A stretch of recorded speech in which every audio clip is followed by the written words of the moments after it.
D'après une étude de Febelfin, publiée en mars 2021, lors de la Semaine de l'argent, une initiative européenne, il ressort qu'après une année de crise liée au corona, le besoin des connaissances financières chez les jeunes est plus que jamais nécessaire. D'après cette même étude, seulement 35% des Belges entre 16 et 79 ans ont obtenu un bon score au niveau de leurs connaissances financières.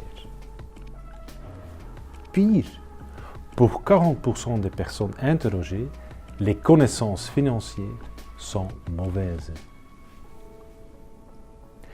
Et ces chiffres sont en ligne avec une étude de l'AMF en 2019, de laquelle ressort que 58% des personnes interrogées estiment ne pas bien connaître le domaine de l'épargne et des placements financiers. Il est également remarquable que 60% ne se tiennent jamais informés de l'actualité financière.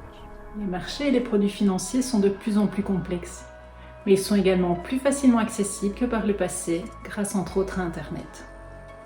Lors de la crise bancaire et financière de 2008, il s'est avéré que les particuliers maîtrisent peu ou pas les questions financières et croient en savoir plus que ce n'est réellement le cas. La crise de 2008 a également entraîné une méfiance par rapport au secteur financier. Et nombre de citoyens préfèrent aujourd'hui encore se limiter à des solutions standards telles que le livret d'épargne plutôt que se risquer à investir. En réaction à la crise, les autorités financières ont renforcé la réglementation relative aux marchés financiers. Mais parallèlement, les acteurs du secteur ont décidé d'investir de plus en plus de moyens dans l'éducation. Le but étant d'améliorer les connaissances financières de base des particuliers et leur donner les compétences nécessaires pour optimiser la gestion de leur capital, anticiper financièrement les situations imprévues et devenir plus sensibles aux risques et opportunités.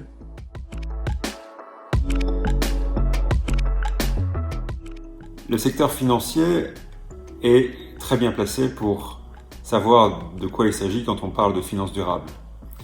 Il a les outils, les connaissances et les ressources pour proposer des solutions d'éducation. L'éducation, ça peut commencer tout simplement par avoir des produits simples à comprendre, à expliquer, des stratégies transparentes. Et la réglementation, d'ailleurs, pousse le secteur financier dans ce sens-là. Et puis, deuxièmement, la façon pour le secteur financier d'apporter des solutions d'éducation, ça peut être en développant par exemple des plateformes de e-learning permettant à tout un chacun de se former sur la finance durable, les différentes approches, les conséquences financières de certains choix d'investissement, la contribution de choix d'investissement à, par exemple, la lutte contre le changement climatique, à d'autres objectifs environnementaux ou sociaux. Et tout ça peut être fait de façon interactive, de façon ludique, ça ne doit pas être rébarbatif. Et donc le secteur financier est très bien placé pour fournir de telles solutions, de tels outils permettant à tout un chacun de se former. En tant que fournisseur de services, chaque acteur financier se doit d'offrir à tout investisseur une connaissance de base du monde financier pour lui permettre de gérer son argent et les risques financiers de manière efficace et responsable. De cette manière, il s'engage à mettre à la disposition de tous une documentation claire et concise. Cette information est accessible aisément sur un site internet ou dans les agences bancaires. Il offre également un suivi régulier de l'évolution du placement. Mais l'engagement de l'acteur financier peut également aller au-delà du support commercial lié à un produit spécifique.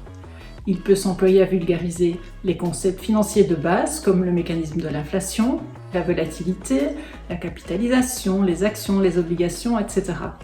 Cela peut se faire au travers d'articles, mais également par le biais de vidéos éducatives ou de séances d'information. La présence sur des foires grand public peut également réduire le fossé entre les professionnels et les petits particuliers. Le développement des connaissances financières est un rôle sociétal de plus en plus important, notamment pour les acteurs du secteur financier.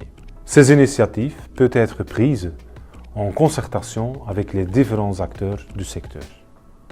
Et naturellement, la banque dans chacun de ses contacts avec ses clients.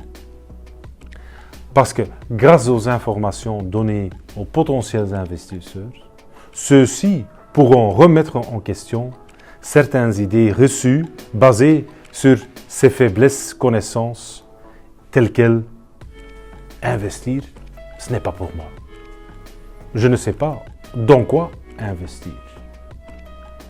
Je ne sais pas comment investir. Je ne sais pas dans quoi je suis investi. En informant les clients, les acteurs du secteur financier vont pouvoir leur conseiller des solutions en ligne avec leurs connaissances et expériences, leurs attentes, comme MiFID II le demande le conseil.